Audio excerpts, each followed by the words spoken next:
श्री शिवमङ्गलाष्टकम्। भवाय चन्द्रचूडाय निर्गुणाय गुणात्मने कालकालाय रुद्राय नीलग्रीवाय मङ्गलम्। वृषारूढाय भीमाय व्याघ्रचर्माम्बराय च पशूनां पतये तुभ्यं गौरीकान्ताय मङ्गलम्।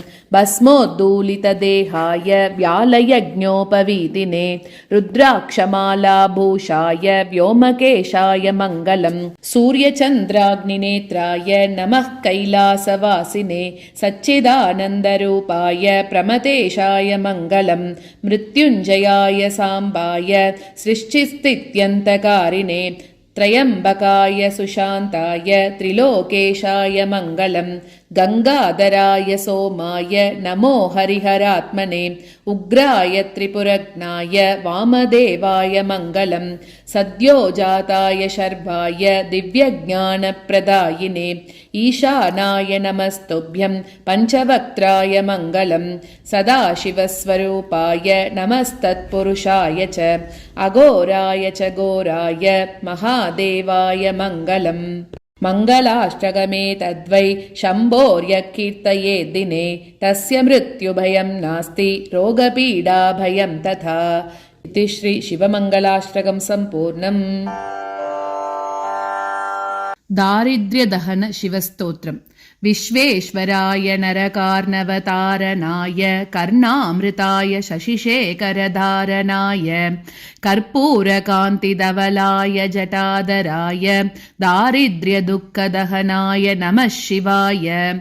गौरीप्रियाय रजनीशकलाधराय कालान्तकाय भुजगाधिपकङ्कणाय गङ्गाधराय गजराजविमर्दनाय दारिद्र्यदुःखदहनाय नमः शिवाय। भक्तप्रियाय भवरोगभयापहाय उग्राय दुर्गभवसागरतारणाय ज्योतिर्मयाय गुणनामसुनृत्यकाय दारिद्र्यदुःखदहनाय नमः शिवाय।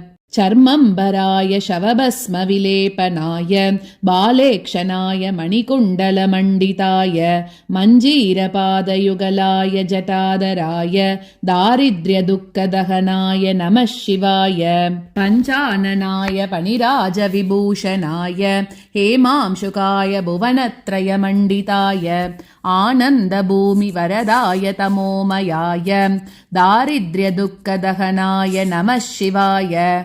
भानुप्रियाय भवसागरतारणाय कालान्तकाय कमलासनपूजिताय नेत्रत्रयाय शुभलक्षणलक्षिताय दारिद्र्यदुःखदहनाय नमः शिवाय।